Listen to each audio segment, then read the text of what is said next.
other part is correct as well? And you want to speak? Yep. Very quickly today, we're going to vote on. Oh, here, I called on Whitehouse. Oh, I'm and then sorry. I'll Go get ahead. you. Yeah, go ahead. Just on the Seventh Circuit nominee,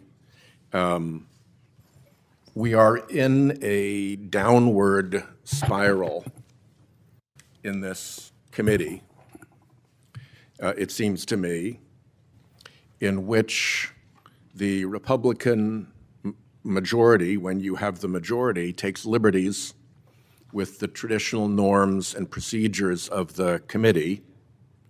And then when the shoe is on the other foot and we follow the new rule established by the Republicans, there is outrage that we have done this.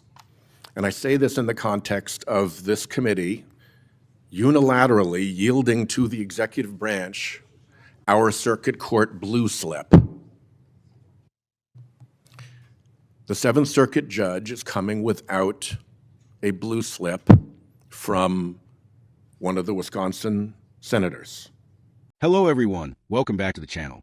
If you're new here, I'm your independent political analyst, no spin, no tribalism, just facts, context, and thoughtful commentary. Today, we're diving into a Senate Judiciary Committee exchange that might sound procedural on the surface, but actually reveals a deeper and long-running tension over how judges are nominated and confirmed in Washington. So, here's what happened. We have seats on circuit courts that are associated with our states, and customarily, for years, for decades, senators had the ability to make recommendations to the president on those circuit court nominees. The Republican majority decided to end that, and when we followed on, we heard bitter objections from Republican senators when we took the same step. So now we're back again, and we have a Seventh Circuit nominee associated with the state of Wisconsin, with the Wisconsin senator being completely rolled in that matter.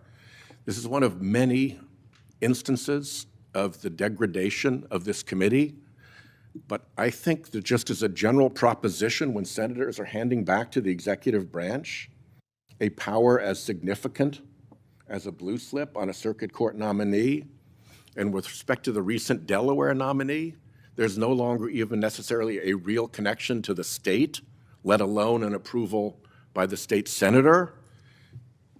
It, to me, makes no sense that we as a body would throw that power away.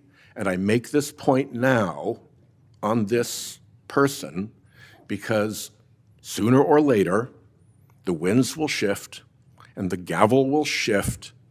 And I want to make it loud and clear that if you really want to go back to a time when senators' input is respected on circuit court nominees at the White House, this makes that nearly impossible. Mr. Chairman. Mr. Chairman. Mr. Chairman. I'm going to call on the ranking. I would like to respond to that and You'll correct get the your chance to. record Can we vote of first? what Mr. Whitehouse has said, because this is something under President Biden that happened to Senator Haggerty and me not once but twice. And you're correct that there is not consultation, and I know you don't like that now.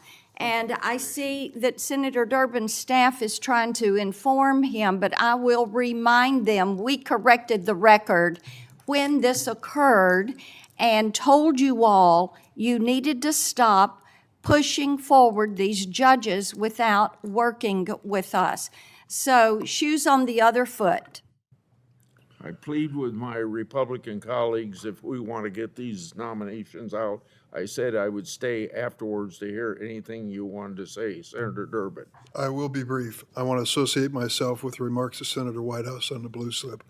When I chaired the committee, I did my best to honor the blue slip, and I was criticized on the left. Now that the worms have turned, or whatever you want to say, I'm being criticized on the right. We need more blue slip, they say.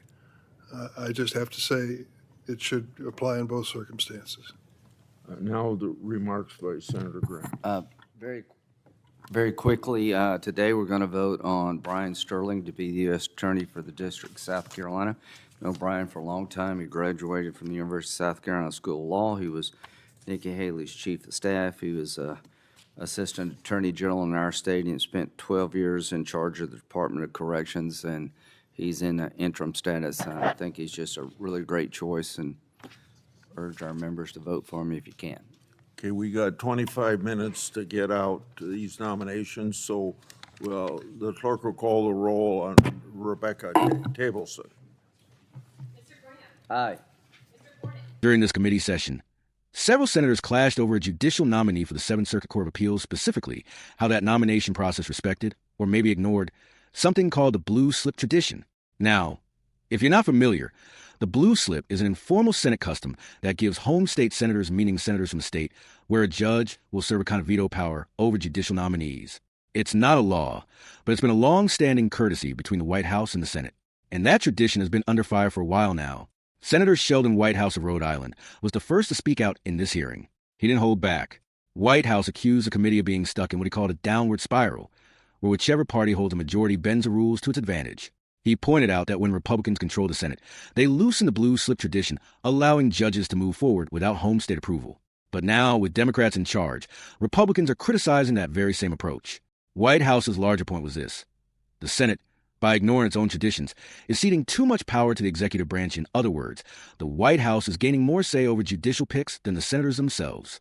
And that's something that could come back to bite both parties, depending on who holds power in the future. Then came Senator Marsha Blackburn, who pushed back hard.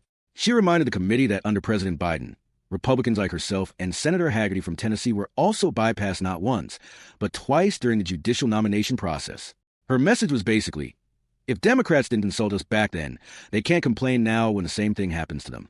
It was a shoe on the other foot kind of argument, a reminder that both sides have bent the rules when convenient. And then we heard from Senator Dick Durbin, who's actually the chair of committee. Durbin echoed Whitehouse's concerns, saying he tried to honor the blue slip tradition when he was chair in the past, even when his own party didn't like it. Now, he's getting criticized from the other side for the same thing. He made a simple but powerful point that fairness only works when it applies in both directions. And that really captures the heart of this debate.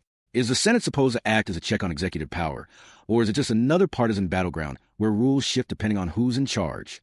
Meanwhile, Senator Lindsey Graham briefly shifted gears and endorsed Brian Sterling to serve as U.S. Attorney for South Carolina.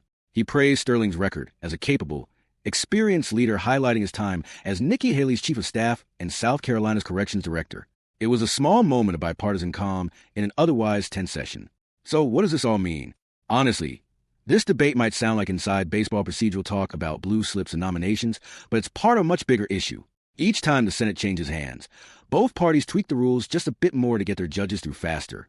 And over time, that chips away at the traditions that kept the process balanced. Whitehouse is right to warn that giving away too much power to the executive weakens the Senate's role, but Blackburn is also right that Democrats have done the same thing when it suited them. If there's a takeaway here, it's that institutional consistency matters. The moment each side stops caring about the rules when they're inconvenient, the rules stop meaning anything at all. And when that happens, it's not just about one judge or one nominee, it's about the credibility of the Senate itself. If you found this breakdown helpful, make sure to like, share, and subscribe for more independent political analysis. No talking points, no spin, just context and clarity. I'm your host, and I'll see you in the next one.